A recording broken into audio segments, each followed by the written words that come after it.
until recently, Apple was able to comply with our request, and they have some of the strongest security out there, and we haven't seen that parade of horribles ensue in those cases either. There has to be some discussion about how to solve this problem if there is, but you cannot conscript a private company such as Apple to do something to change its products. We have civil rights that prevent that sort of thing. The FBI and Apple still at odds over the tech company's refusal to unlock a terrorist's iPhone. Apple argues that doing so would compromise the security of every iPhone going forward. And a federal judge in New York has sided with the company. But what impact will that ruling have on all of law enforcement? For more, let's welcome in former New York City Police Commissioner Bernard Kerik. He is the author of the book From Jailer to Jailed, and he joins us tonight from Newsmax, New York. So, Bernie, here's the judge in New York saying that Apple's not obligated to assist government investigators in unlocking that iPhone.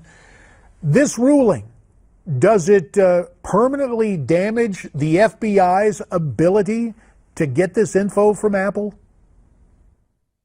I don't know if it permanently damages their ability. I think they may take this to the next step in the justice system, in the judicial system, go up the chain and see if they can get it put in an appeal. I think for them, for the Bureau, for the Department of Justice, it's worth a shot. Whether it's going to succeed or not, I don't know. Well, for its part, the Bureau acknowledged yesterday that it made a mistake by trying to reset the password of the iPhone. In retrospect, should the Bureau have been, more inviting, if that's the word, try to get with Apple to do this in the first place, far from the roar of the grease paint, the smell of the crowd, and any court action? Well, I think, you know what, JD, in cases like this, you learn new things, with new technology. Their tech guys obviously made a mistake. I think they'll know better in the future. I'm stuck between a rock and a hard place. I completely understand the privacy issue. I completely understand, the American public don't trust the government. But I have to tell you, as somebody that probably understands the threat of terror more than most people watching your show, I'd want to know what's inside that phone, and I'd want to know what's inside the phones of some of these other terror suspects that they've had in custody, and they now have this device that has information on it that may help prevent other attacks. Bernie, in this information age, in this internet age, how much of a hindrance to law enforcement is encryption? Well, it's a problem, especially back-end encryption where you can't, it's sort of a dead end. Years ago, that stuff didn't exist. If a guy had a cell phone, I investigated the Cali cartel for years. You take a court order, you go to the phone company, they get you the text messages, they get you you can get up on the phone and listen to conversation.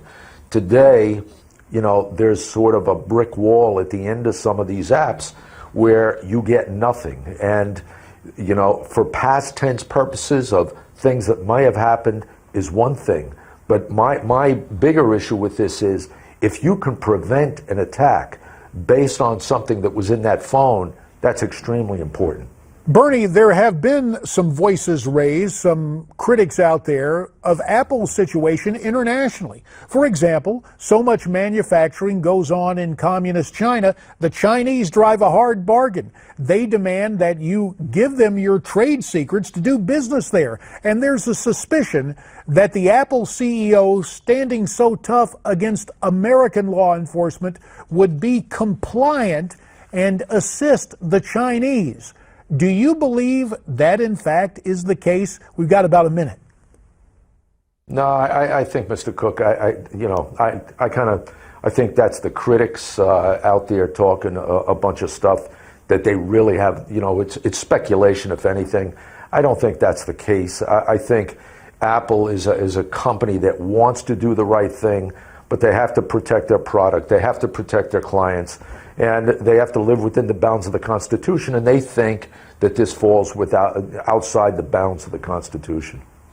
And it is always that challenge, is it not, Bernie? The notion of protecting liberties, whether personal or civil or in the marketplace, and at the same time protecting the American people. So we have this classic confrontation. Bernard Kerik, tonight from Newsmax New York, the author of the book From Jailer to Jailed.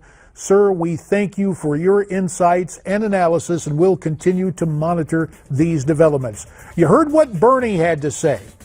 What is your take on this ongoing dispute between Apple and the FBI? Why don't you send your comments to me at newsmaxtv.com/comments. Trump the unifier when we come back.